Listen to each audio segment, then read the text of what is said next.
அண்ணா வணக்கண்ணா. வணக்கம் சொல்லுங்க. அண்ணா, இப்போ வரக்கூடிய இந்த 2026 அந்த சட்டமன்ற தேர்தலில் வந்து உங்களுடைய ஓட்டு வந்து யாருக்கு போடலாம், யார் சிஎம் வந்தால் நல்லா இருக்கும், உங்களுடைய ஒப்பீனியன் சொல்லுங்கள். நான் நாம் தமிழர் கட்சி விவசாய சின்னத்துக்கு வாக்கு செலுத்தலான்னு இருக்கேன். என்ன காரணம்? சீமான் முதலமைச்சராக வந்தால் நல்லாயிருக்கும். என்ன காரணம்ண்ணா? என்ன காரணம்னா, அவர் ஒரு ஆள் சொல்கிறவருடைய தேர்தல் அறிக்கை வந்து நம்மளுக்கு ஏற்றுக்கிற மாதிரி இருக்கும். அது மற்ற எல்லா கட்சியிலையும் தேர்தல் அறிக்கை வந்து சும்மா ஒரு வாக்குறுதி மாதிரி இருக்கும். கச்சத்தீவை மீட்போம், விவசாயிகள் கடனை அடைப்போம், மாணவர்களின் கல்வி கடனை ரத்து செய்வோம் அப்படின்னு சொல்லி சும்மா ஒரு அறிக்கை மாதிரி இருக்கும். ஆனால் அதை வந்து யாரும் நிறைவேற்றினதா கிடையாது. எல்லா மக்களும் சரி இவங்க வருவாங்க, கண்டிப்பாக இவங்க சொன்னதை செஞ்சிருவாங்க அப்படின்னு நம்பி ஓட்டை போட்டாங்க. ஆனால் இவர் கொடுக்க அறிக்கை வந்து நம்ப முடியாத மாதிரி இருந்தாலும் அவருக்கு அதுக்கான தீர்வும் சேர்த்து சொல்கிறாரு. மீனவர்கள் படுகொலைக்கெல்லாம் அவர் சொல்கிறாரு, நான் வந்தால் ஒரு மீனவனை கூட சுட முடியாது அப்படின்னு. அதுக்கான தீர்வும் அவர் சொல்லுதாரு, நான் எப்படி தீர்வு அதுக்கு வைப்பேன் அப்படின்னு. அதே மாதிரி கல்வி நான் அந்த தரத்தில் கொடுப்பேன், என் மக்களுக்கு மருத்துவத்தை நான் அந்த தரத்தில் கொடுப்பேன் அப்படின்னு சொல்லி எல்லாத்துக்குமே ஒரு தீர்வு வச்சிருக்காரு.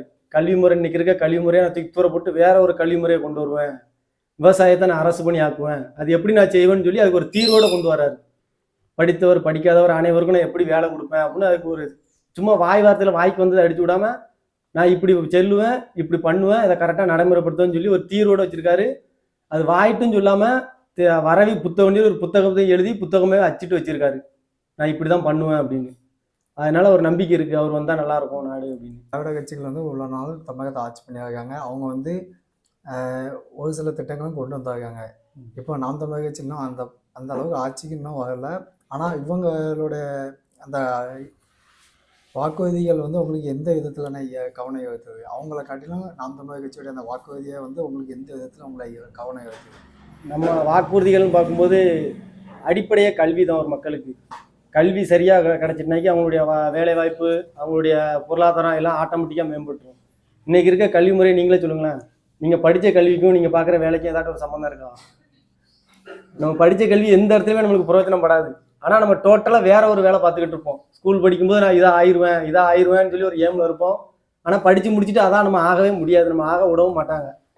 நம்ம வயிற்று பசிக்கு குடும்ப சூழ்நிலைக்காண்டி நம்ம ஏதாவது கிடைச்ச வேலை இல்லைன்னா நம்மளுக்கு அந்த நேரத்தில் எது கிடைக்கும் அந்த வேலையை நம்ம கற்றுக்கிட்டு ஒரு 2-3 மாதத்துல நம்ம கற்றுக்கிட்டு அந்த வேலையை நம்ம பெர்மனெண்ட்டாக பார்க்க ஆரம்பிச்சுக்குவோம். இப்படி தான் எல்லா இளைஞருடைய வாழ்க்கையும் போய்கிட்டு இருக்கு. ஆனால் சீமான் ஒரு ஆள் தான் சொல்லுவார், நான் வந்தோம்னா கல்வி முறை இப்படி இருக்காது, தனி மனிதனுடைய திறமைக்கு ஏற்ற போகிற நான் கல்வி கொடுப்பேன், உன்னை பாட்டு படிக்க பிடிக்கா நீ பாட்டு படி, ஓட பிடிக்கா ஓடு, விளையாட பிடிக்கா விளையாடு, எனக்கு எதுவுமே பிடிக்கல அப்போ ஊர் சுற்றி பார்க்க பிடிக்குமா, பிடிக்கும் அப்படின்னா ஊர் சுற்றி பாரு, உனக்கான வேலை வாய்ப்பை நான் அதுக்கு ஏற்றாப்புல நான் கொடுப்பேன் அப்படின்னு சொல்லுதாரு. இல்லை எனக்கு படிக்கவும் தெரியாது ஒன்றும் தெரியாது, நான் ஆடு மாடு தான் மேய்ப்பேன் அப்படின்னா ஆடு மாடு மேய்ச்சிக்கா, உனக்கான பொருளாதாரத்துக்கான வேலை வாய்ப்பு நானே கொடுக்கேன் அப்படின்னு சொல்லி எல்லாத்துக்கும் ஏத்தாள் போகிற ஒரு அதுக்கான செயல் திட்டம் வச்சிருக்காரு.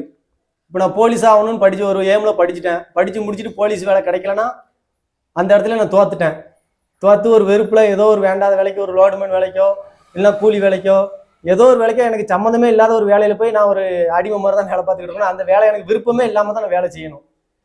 ஏன்னா இந்த முறையை மாற்றுறதுக்கு சீமான் ஒரு ஆள்கிட்ட மட்டும்தான் செயல் திட்டம் வச்சுருக்காரு, நான் கரெக்டாக இப்படி தான் பண்ணுவேன் அப்படின்னு. அதுக்காக தான் எனக்கு ரொம்ப பிடிச்சிருக்கு. இப்போ நாம் தமிழக கட்சிங்கிறது தமிழ் தேசியம் சார்ந்த ஒரு கொள்கைண்ணா. இதில் உங்களுக்கு பிடிச்சதுன்னா என்ன மாதிரி ஒரு தத்துவம்ண்ணா? இப்போ நம்ம அந்த அளவுக்கு பெரிய ஒரு அறிவாளி கிடையாதுன்னு வச்சுக்காங்களேன். நம்ம லோக்கல் மாதிரி தான். பிஎஸ்சி மேக்ஸ் படிச்சிருக்கேன், அதுவும் அம்மா அப்பா படிக்க சொன்னாங்க அப்படின்ட்டு ஒரு கட்டாயத்தின் பேரில் படித்தாச்சு, காலேஜ் படிக்கணும் அப்படின்னு. ஆனால் விவசாயம் தான் சின்ன வயசுலேருந்தே ஆர்வம். சின்ன வயசுலேருந்தே வயக்காட்டில் போய் விளையாண்டு சவுதியில் உருண்டு இப்படி அவங்க கூடயே வாழ்ந்து பழைய எனக்கு விவசாயம் தான் ரொம்ப பிடிச்சிருந்துச்சி. எங்கள் அப்பாவும் சூழ்நிலையில் இறந்ததுனால நம்மளுக்கு கேட்க ஆள் கிடையாது. உடனே நான் விவசாய வேலையை பார்க்க ஆரம்பிச்சிட்டேன் என் மனசு போல். ஆனால் விவசாய வேலை பண்ணும்போது தான் நம்மளுக்கு தெரியுது இன்றைக்கி உள்ள சூழ்நிலையில் இவங்க நம்மளை விவசாயத்தை கூட நிம்மதியாக பார்க்க விட மாட்டாங்க. ஏன்னா தண்ணி பிரச்சனை இருக்குது, பருவ காலநிலையினால ஏதாட்டும் நம்மளுக்கு பாதிப்பு ஏற்பட்டுச்சுன்னா அதுக்கு இந்த அரசாங்கம் ஒரு தீர்வு நம்மளுக்கு வைக்காது. நம்ம அப்படியே கரெக்டாக விளைவிச்சு கொண்டு போய் கொடுத்தாலும் அதுக்கான விலையும் கிடைக்காது. நம்ம ஒரு மைண்ட் செட்டில் நம்ம இருந்துருப்போம்ல, இப்படி இருந்துச்சுன்னா இப்படி வேலை வந்துடலாம் அப்படின்னு. ஆனால் அந்த அரசாங்கம் நம்ம எந்த வேலையுமே பார்க்கக்கூடாத மாதிரி தான் வச்சிருக்கு. ஆனால் சீமான் ஒரு ஆள் சொல்லுதாரு, நீ விளைவிச்ச நெல்லுக்கு நீயே விலையை நிர்ணயம் பண்ணலாம் அப்படின்னு. அப்போ நம்மளுக்கு என்ன தோணும், நம்மளுக்கான ஆள் இவன் தான்டா, இவன் தான் நம்மளுக்கு ஏற்ற ஆள். எனக்கு ஆடு மாடு வளர்க்குறது எல்லாம் எனக்கு ரொம்ப பிடிக்கும். எங்கள் வீட்டில் பின்னாடி பார்த்தீங்கன்னா ஃபுல்லாக ஆடு மாடு எல்லாம் கிடந்த இடம் தான். அதுக்கு சும்மா வெறிச்சோடி தான் தொழுவாக கிடக்கு. ஆடு மாடு வச்சிருந்தாலே பக்கத்து வீட்டுக்காரங்களே பிடிக்காத மாதிரி இப்போ ஆயிடுது. அது இடைஞ்சல் மாதிரியே தெரியுது. ஆனால் மக்களோட வாழ்வியலே அதுதான். சின்ன வயசில் ஒரு ஸ்கூல் பையனை கூப்பிட்டு ஒரு வீடு வர அப்படின்னா வீடு மட்டும் வரைய மாட்டான், வீட்டு பக்கத்தில் ஒரு மரம் வரைவான், அது பக்கத்தில் ஒரு ஆட்டுக்குட்டி கிடக்க மாதிரி வரைவான், அது வீட்டு மேலே ஒரு காக்கா பறக்க மாதிரி வரைவான். இப்படி இயற்கையோட சேர்ந்ததான் நம்ம ரத்தத்துல ஒரு இன்னைக்கு இருந்த சூழ்நிலைக்கு இது எல்லாமே இல்லாத மாதிரி மாறி போயிட்டு. இப்போ நீங்கள் விவசாயத்தை பற்றி பேசுறதுங்க. இப்போ திராவிட கட்சிகள் வந்து தமிழகத்தை வந்து ஒரு முன்னோக்கி கொண்டு போகிற மாதிரி ஒரு கருத்து வந்து சமூக ஊடகத்தில் வருதுங்க. அதே இது நாம் தமிழர் கட்சி வந்து தமிழகத்தை வந்து பின்னோக்கி கொண்டு போகிற மாதிரி ஒரு கருத்தாக மக்கள்கிட்ட அவங்களோட சமூக ஊடகத்தில் கருத்துக்களாக வருது. இதை நீங்கள் எப்படின்னா பார்க்குறீங்க? ஏன்னா ஆடு மாடு வளர்க்குறத வந்து பின்னோக்கியாகவும் படித்து ஒரு கம்பெனியில் வந்து வேலை பார்க்குறது வந்து முன்னோக்கி இங்கே ஒரு கருத்தாக வந்து வேறுபாடாக வருது. நீங்கள் இதை எப்படி பார்க்குறீங்க? முன்னோக்கி போகிறது பின்னோக்கி போகிறதுனா என்ன அர்த்தம் சொல்லுங்களேன். நம்ம மேலை நாடுகள் என்ன கற்றுக்கிட்டாங்களோ அதை வந்து நம்ம முன்னோக்கி போகிறதுன்னு நினச்சிக்கிட்டு இருக்கோம். நம்மளுடைய பாரம்பரியம் ஏதோ அது நம்ம பின்னோக்கி இருக்குன்னு நினச்சிக்கிட்டு இருக்கோம். ஆனால் மேலை நாடுகள் இன்னைக்கு பார்த்தீங்கன்னா அமெரிக்கா எல்லாமே இன்னைக்கு ஐடி கம்பெனி எல்லாத்தையும் விட்டுட்டு இப்போ போகிற விவசாயத்தில் தான் நோக்கி போகிறாங்க. நெப்போலியன் கூட பாருங்க அமெரிக்காவில் விவசாயம் தான் பண்ணிக்கிட்டு இருக்காரு. வேற என்னென்ன பெரிய பெரிய கம்பெனி ஓனர்லாம் பாருங்க கூகுள் அவர் ஃபுல்லாமே எல்லாத்தையும் விட்டுட்டு விவசாயத்தை பற்றி நோக்கி போயிட்டாரு. ஏன்னா மற்ற மேலை நாடுகள் எதை பின்பற்றுதோ அதை தான் இவங்க வந்து நம்ம முன்னோக்கி போகிறது அப்படிங்காங்க. எல்லா நாடுகளுக்குமே தெரிஞ்சு போச்சு அடிப்படை விவசாயம் தான், வேளாண்மை தான், அதை நம்ம பாதுகாத்தா தான் நம்ம அடுத்த சந்ததிகளுக்கு கரெக்டாக நம்ம அவங்களுடைய வாழ்க்கையை நம்ம மேம்படுத்த முடியும்னு சொல்லி அவங்க கரெக்டாக அதை பின்பற்ற ஆரம்பிச்சிட்டாங்க. அதே தான் சீமானுமே இங்கே பண்ணிக்கிட்டு இருக்காரு. இதை இன்னைக்குள்ள அரசியல்வாதிகள் புரியும் போது அவங்களுக்கு வந்து இடைஞ்சலா இருக்கு. ஏன்னா அவங்களுக்கு வந்து விவசாயம் பண்ணணும்னா இங்குள்ள மக்கள் விவசாயிகள் பண்ணி நல்ல ஒரு பெரிய பெரிய பணக்காரங்க ஆயிட்டான்னு வச்சுக்காங்களேன்.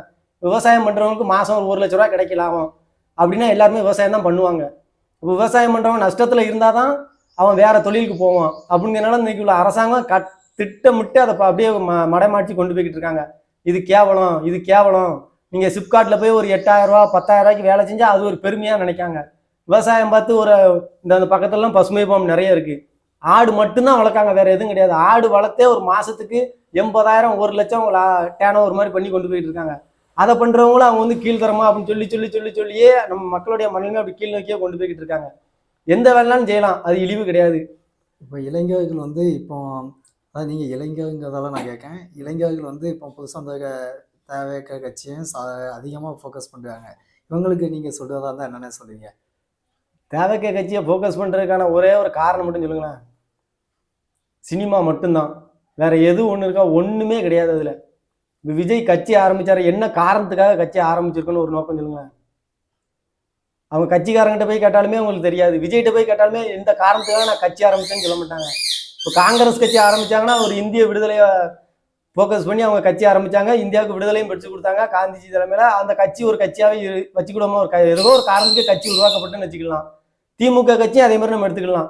ஏன்னா மத்திய கட்சிகள் இன்னும் இப்படி இருக்கு. நம்ம வந்து தென் மாவட்டங்கள் இந்த கேரளா, தமிழ்நாடு, ஆந்திரா இவங்களுக்குலாம் நம்மளுடைய ஒரு பாதுகாக்கணும், நம்மலாம் ஒன்னா இருக்கணும்னு சொல்லி எல்லா இதையும் சேர்த்து திராவிட முன்னேற்ற கழகம், திராவிடம் அப்படின்னு ஒரு கொள்கையை வச்சு ஒரு ஏதோ ஒரு காரணத்துக்கு பூச்சா பண்ணியாட்டு ஒரு கட்சி ஆரம்பிச்சாங்க. சீமான் எடுத்துக்காங்க, இலங்கையில படுகொலை நடந்துச்சு, எனக்குலாம் தெரியாது, சத்தியமா தெரியாது. படுகொலை நடந்துச்சு, அதுக்காக தான் இவர் கட்சி ஆரம்பிச்சாருன்னு எனக்கு தெரியாது. ஆனா அவர் ஒரு காரணம் வச்சிருக்காரு. தமிழ்நாட்டுல தமிழன் வந்து நிலை மோசமா போய்கிட்டு இருக்கு, அடிச்சாலும் கேட்க நாதி இல்லை, தமிழர்களை வந்து நம்ம ஒரு மேம்படைய செய்யணும் அப்படிங்கறக்கா ஒரு எண்ணத்துல அவர் ஒரு கட்சி ஆரம்பிச்சிருக்காரு. விஜய் என்ன காரணத்துக்காக கட்சி ஆரம்பிச்சாருன்னு யாருக்குமே தெரியல. இன்னைக்கு இருக்கிற சூழ்நிலையில நான் கூட நாளைக்கு ஒரு கட்சி ஆரம்பிக்கலாம். ஆனா ஒரு காரணம் வேணும்ல.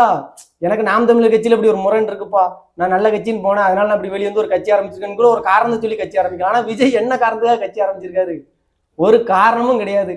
நல்ல டான்ஸ் ஆடுறாரு, நல்ல பாட்டு பிடிக்காரு அப்படின்னு ஒரு கட்சி ஆரம்பிச்சிருக்காரு. அந்த கட்சியில போய் சேர்றாங்க. அப்படி பார்த்தா ஜாக்கி சான் ஒரு கட்சி ஆரம்பிக்கலாம், நம்ம ஸ்பைடர்மேன் ஒரு கட்சி ஆரம்பிக்கலாம், ப்ரூஸ்லி ஒரு கட்சி ஆரம்பிக்கலாம், நாளைக்கு வர சந்தானம் கூட ஒரு கட்சி ஆரம்பிக்கலாம், எல்லாரும் கட்சி ஆரம்பிக்கலாம். ஆனா ஓட்டு போடணும்ல. இப்போ கூட்டங்கள்னு எடுத்துக்கிட்டாலும் பொதுக்கூட்டங்கள் வந்து நாம் தமிழர் கட்சியை விட இந்த தேவைக்க கட்சிக்கு அதிகமான மக்கள் வந்து கூடுதாங்கல்ல, இதை நீங்கள் எப்படின்னா பார்க்கீங்க? அது எப்படி பார்க்கலான்னா, இப்போ ஒரு இயற்கையான பொருள் விற்கணும், வைங்க ஒரு கடையில் ஒரு நாட்டு தேனு, ஒரு இயற்கை மரபு விதை காய்கறிகள் விற்காங்க அப்படின்னா அந்த கடையில் கூட்டமே இருக்காது. 1-2 பேர் தான் தேடி போய் வாங்குவோம். ஆனால் ஒயின் ஷாப்பில் பாருங்க கூட்டம் எவ்வளோ கூட்டம் இருக்குன்னு. அதுக்காண்டி ஒயின் ஷாப் நல்லது, இந்த பொருள் விற்கிறது கெட்டேன்னு நம்ம சொல்ல முடியுமா? முதல் நாள் ஃபர்ஸ்ட் ஷோக்கு கூட்டம் எப்படி போகும் அந்த படத்துக்கு, கடைசி நாள் வரைக்கும் அந்த படம் தியேட்டர் விட்டு போகிற அளவுக்கு அதே கூட்டம் இருக்குமா அந்த தியேட்டரில்? இருக்காது. அவன் ஃபர்ஸ்ட் நாள் பார்ப்பான், 2ஆம் நாள் பார்ப்பான், 3ஆம் நாள் பார்ப்பான், 4ஆம் நாள் அது படம் ஒன்றுத்துக்கு ஆகாது அப்படின்ட்டு அவன் பாட்டில் வேலையை பார்க்க போயிடுவான். ஃபர்ஸ்ட் நாள் பார்த்துட்டு விஜய் படம் நல்லாவே இருக்கு, அந்த சுறா படத்தெல்லாம் எவ்வளோ பேர் ப்ரொமோஷன் பண்ணி தெரியுமா? கேவலமாக பேசக்கூடாது, எப்படி என் தலைவர் படத்தை பற்றி கேவலமாக பேசுதா அப்படின்னு முட்டு கொடுத்துட்டு வருவான்னு. ஒன்னே ஒண்ணுதான், விஜய் கொட்டச்சிக்கு யார் ஓட்டு போடுவா? விஜய் ரசிகர் மட்டும் ஓட்டு போடுவான். அஜித் ரசிகர் யாருக்கு ஓட்டு போடுவா? கமல் ரசிகர் யாருக்கு ஓட்டு போடுவா, ரஜினி ரசிகர் யாருக்கு ஓட்டு போடுவா, தனுஷ் ரசிகர் யாருக்கு ஓட்டு போடுவான், சிம்பு ரசிகர் யாருக்கு ஓட்டு போடுவான், விஜய் ரசிகர் மட்டும்தான் ஓட்டு போடுவான். வேற யாரு போடுவா அந்த கட்சிக்கு ஓட்டு? அவங்களே பண்ணிக்கிட்டு தாங்க நாங்க ஜெயிச்சிட்டோம் அப்படின்னு இந்த வடிவேல் ஒரு படத்தை சொல்லுவாங்களா, கப்பு எங்க அடிச்சேடா அப்படின்னு, அந்த மாதிரி அவங்களே கத்திக்கிட்டு தாங்க நாங்க ஜெயிச்சிட்டோம்னு. கட்சி தான் ஆரம்பிச்சிருக்கான். அவனுக்கு என்ன பண்ணணும், ஏது பண்ணணும், பூத்துக்கு ஆள் போட தெரியுமா, இல்லைன்னா வேட்பாளருக்கு ஃபார்ம் ஃபில்அப் பண்ண தெரியுமா, ஓட்டு எப்படி போடணும்னா கூட அவனுக்கு தெரியுமான்னு தெரியல. அப்போ விஜய் வந்து இப்போ உள்ள இளைஞர்களை வந்து தவறான வழியில தான் கொண்டு போயிட்டு இருக்காங்களா? கண்டிப்பா தவறான வழியில தான் கொண்டு போறாரு. இப்போ ஒரு கூட்டம் நடக்கு, அந்த கூட்டத்துக்கு வருதவங்க இப்படிதான் வரணும், இப்படிதான் இதுல இருக்கணும் அப்படின்னு அந்த தலைவர் எதுவுமே அவருக்கு நிபந்தனையே கிடையாது. எங்க கட்சி கூட்டத்துக்கு சரக்கு அடிச்சுட்டு யாருமே போக மாட்டாங்க. அப்படியே எவனாட்டு வெளியே உள்ளவன் சரக்கு அடிச்சுட்டு வந்தாலுமே சீமானோ இல்லைன்னா அந்த பாதுகாப்பு படையில இருக்கவங்களோ அவங்க வெளியே தூக்கி அப்புறப்படுத்தணும் அவசியம் கிடையாது. பக்கத்துல இருக்க நானே காத்த கட்டி அடிச்சு வெளியே பத்தி விட்டுருவான், ஓட்ல எங்க வந்து நிக்க அப்படின்னு. அப்படி பண்ணிக்கிட்டு இருக்காங்க. ஆனா விஜய் கட்சியில அப்படி கிடையாது. அந்த தலைவரும் அப்படின்னு வழிநடத்த போறது கிடையாது. அந்த கட்சிகளோட பொறுப்பாளரும் வழிநடத்த போறது கிடையாது. எதுவும் ஒரு பிரச்சனை நடந்தாலும் நான் போறேன்டா அப்படின்னு அவன் ஓடி போயிடுவான். இவன் ரோட்ல நிற்க தான் போலீஸ்ட்டு அடி வாங்கிட்டு கிடக்கணும். நாம் தமிழருக்கு சரிக்கு சமங்க ஒரு இடத்துக்கு வந்து விஜய்ங்க கட்சி வந்து அந்த இடத்துக்கு வந்து வைக்க முடியாது. சமம்னே நம்ம யோசிச்சிடவே கூடாது. சீமானன் கட்சி ஸ்டார்ட் பண்ணும்போது எவ்வளவு பிரச்சனை இருந்துச்சு தெரியுமா? மொத்த இந்தியாவையும் தமிழ்நாட்டில் உள்ள அரசாங்கம் 2 பெரிய அரசாங்கத்தையும் எதிர்த்த ஒரு கட்சி ஆரம்பிச்சாரு. அதை ஆரம்பிச்சு எலெக்ஷன்ல நிக்கிறதுக்கு எவ்வளவு கஷ்டப்பட்டு எலெக்ஷன் நின்னாரு, தேர்தலை சந்திச்சாரு. 1, 2, 3 வரிசைக்கு அவ்வளவு தேர்தலை சந்திச்சு எத்தனை ஒரு 280 வழக்கு இருக்கும் சீமான மேல மட்டுமே. ஒரு 3 ஆண்டு காலம் தொடர்ந்து பார்த்தீங்கன்னா ஒரு 1000 நாள்களுக்கு மேல சிறையில் இருந்திருக்காரு. அவர் மட்டும் கிடையாது, அவருள்ள கட்சிகளில் உள்ள பொறுப்பாளர்களும் முக்கியமான ஆட்களுமே சிறையில சந்திச்சு தான் வெளியே வந்துட்டு இருக்காங்க. இப்படி ஏகப்பட்ட பிரச்சனையை சந்திச்சு, ஏகப்பட்ட விமர்சனங்களை சந்திச்சு, ஏகப்பட்ட பிரஸ் மீட்டை சந்திச்சு, ஏகப்பட்ட பெரிய பெரிய இவரெல்லாம் நம்ம கட்சிக்கு ஒரு பலம் அப்படின்னு நினைச்சவரும் அவங்களாம் கடைசி நேரத்துல ஒரு முக்கியமான நேரத்துல காலை வாரி விட்டு போயிருக்காங்க. அந்த நேரத்துல நானா இருந்தாலுமே படுத்துருவேன், குப்புறப்படுத்துருவேன், அம்மா நம்மள இவ்வளவு பெரிய ஆட்கள் நம்ம கட்சி விட்டு போயிட்டாங்களா அப்படின்னு. அதெல்லாம் ஒரு பெரிய விஷயமாவே எடுத்துக்கிடாம அடுத்தடுத்து உள்ளவங்களை வச்சு அந்த இடத்த ஃபில் பண்ணி பெரிய பெரிய ஆட்களையா உருவாக்கி அவர் இப்போ வரைக்கும் கட்சியை ஒரு ஒரு ஒரு அசால்ட்டு தைரியத்துல பேசுவார் தெரியுமா? நான் ஜெயிச்சிருவேன்டா, இது ஏன் நாடுறா, நான் 2026 பாரு அப்படின்னு சொல்லி ஒவ்வொரு எலெக்ஷனுக்கும் அவர் பேச்சு அப்படி இருக்கும். ஏன்னா அவர்கிட்ட ஒரு ஆணித்தரமான நம்பிக்கை இருக்கு. இவரு நேற்று தான் கட்சி ஆரம்பிச்சிருக்காரு. ஒரு 41 பேர் செத்ததுக்கே ஓட்டம்னா ஓட்டம், அப்படி ஒரு ஓட்டம் ஓடி போயிட்டாங்க. அந்த கட்சிக்குள்ள ஒருத்தர் கூட சந்திக்கல. இவ்வளோ பிரச்சனையை பேஸ் பண்ணி திமுக விடுமா? விஜய் முதலமைச்சர் ஆடுறதா ஸ்டாலின் விடுவாரா? முதல்ல திமுக எவ்வளவு பெரிய சதி பண்ணுவாங்க தெரியுமா? சிரிச்சுக்கிட்டே சங்க இருக்குது குரூப் திமுக. நாம் தமிழர் கட்சி இவ்வளவு பிரச்சனையை சமாளிச்சு வருதுன்னா அப்ப எப்படி இருந்திருக்கும்? கண்டிப்பா விஜய் முதலமைச்சர் ஆக முடியாது. விஜய் வந்து எந்த கட்சிக்குமே ஈக்குவலா நிக்க முடியாது. அவங்க வந்து நீ பச்சை குழந்தை மாதிரி வேணுமா முட்டி போட்டு ஊந்து எந்திரிச்சு நடந்து ஒரு 10 வருஷம் கழிச்சோம்னா நம்ம பார்க்கலாம்.